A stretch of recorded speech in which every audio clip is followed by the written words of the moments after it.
Every day, the queen would ask the mirror, "Mirror, mirror, who is the most beautiful woman in the world?" And each time, the mirror's response pleased her. But on this day, the mirror's answer shocked her completely. Her stepdaughter Snow White had surpassed her beauty. It turned out that after 10 years, the imprisoned Snow White had grown up, becoming the most beautiful woman in the world, and destined to replace the queen's throne, to rule the unified great kingdom. The queen was furious. She asked the mirror, what method could break this fate? The mirror told her, to permanently rule the kingdom. Breaking the prophecy meant killing Snow White, and absorbing her life essence, to maintain the most beautiful appearance in the world. The queen was overjoyed. Snow White had been imprisoned for 10 years. Killing her should be easy. She sent her brother Whitehair to bring Snow White, but to the queen's surprise, Whitehair was overcome with desire upon seeing Snow White's face. What Whitehair didn't expect was that Snow White had hidden a nail, suddenly stabbing him when he was off guard, then struggling to escape from the prison. A white horse conveniently waited at the door. She rode into the dark forest. The pursuers stopped at the forest's entrance, not daring to enter, because this place was forbidding to most people. Rumors spoke of strange creatures within. The queen was both shocked and angry when she heard this news. She heard the hunter Eric knew the forest well, convinced him to enter the dark forest, and capture Snow White. With Eric's guidance, they quickly found Snow White, but when Eric saw her face, he was suddenly moved to protect her.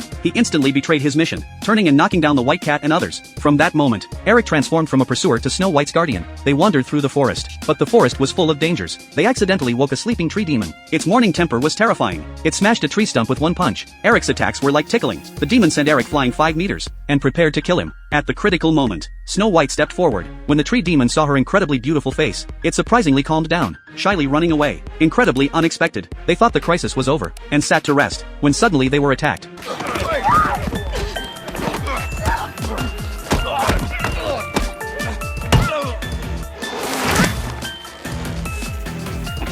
by 7 dwarfs. The dwarfs, naturally hot-tempered, prepared to kill the 2 intruders. But the moment they saw Snow White's stunning beauty, they were instantly mesmerized, and let them go. The queen's army then entered the forest. The dwarfs carried Snow White and Eric, escaping to their secret base. Unimaginably, in this dark forest, there was such a hidden paradise. The plants were full of vitality. The creatures were extraordinary. Mushrooms with eyes, green-furred turtles with spiritual energy, all amazed Snow White, safely spending the night there. When Snow White awoke the next day, 2 elves appeared, guiding her forward, seemingly leading her somewhere. Following their guidance, she saw a noble divine deer, the guardian of this forest. A miraculous thing happened. The divine deer not only allowed Snow White to touch its head, but also bowed to her.